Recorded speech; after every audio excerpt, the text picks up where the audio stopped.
Rồi, xin chào cả nhà. Thì hôm nay xin giới thiệu cái loại máy khoan taro kết hợp, đồng thời sử dụng cái đầu khoan và taro nhiều mũi nhé. Rồi, thì với tổng thể cái máy thì chúng ta xem cái máy tổng thể nó như thế này.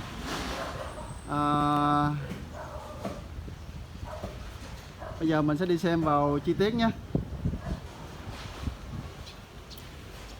Rồi đây, đầu tiên đó là cái thương hiệu WDDM rất là quen thuộc rồi. Với cái dòng máy này thì chúng ta thấy là cái dòng máy để xuất đi châu Âu, cho nên là cái chất lượng cũng khá là tốt, mà hình dáng thì thiết kế cũng rất là tinh xảo. Đây, thì ở đây chúng ta thấy nó ghi số 32 đây để nói được rằng là khoan được 32 ly. Thì ngoài chức năng khoan thì máy này còn có chức năng là taro, là tạo rang lỗ đó. Như vậy cái máy này gọi là khoan và taro kết hợp. Ở đây nó có nút nhấn chạy động cơ, nút đảo chiều khẩn cấp hoặc là nút test chiều quay.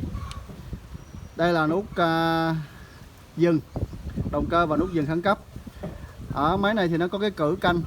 Khi chúng ta canh độ sâu khoan mong muốn, cũng như là mình muốn taro xuống sau bao nhiêu để đảo chiều lại, thì chúng ta sử dụng cái cử này, chúng ta thay đổi nó nhé. Chúng ta có thể thay đổi được cái này.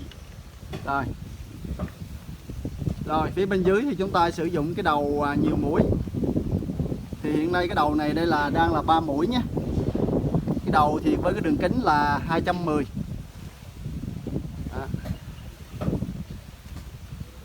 Đầu này cũng tương đối là lớn. Rồi phía bên dưới thì có cái bàn, chúng ta có thể xoay cái bàn đi cũng được để sử dụng cái chân bên dưới. Rồi bây giờ mình xem cái model của cái này nhé. Rồi, đây là cái model Z4132G với khả năng khoan được tối đa là 32 ly và taro M12. Máy có các cái tốc độ chúng ta có thể điều chỉnh ở đây. Rồi, phía bên này là tủ điện. Thì điện xài điện áp 3 pha, đây có đèn báo và đây có công tắc nguồn chính nha. On off rồi.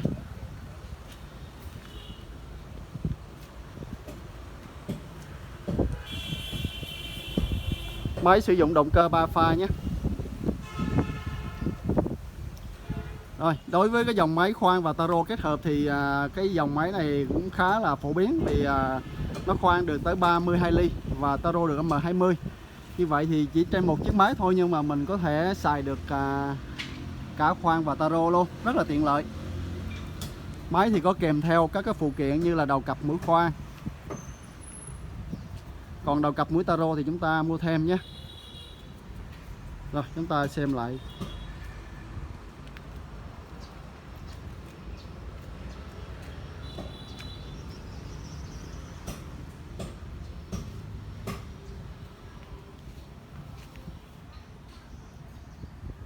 Rồi như vậy thì chúng ta có nhu cầu thì cứ liên hệ với công ty cơ khí 24 giờ nhé. Chúng tôi sẽ tư vấn cái loại phù hợp. Rồi xin cảm ơn cả nhà.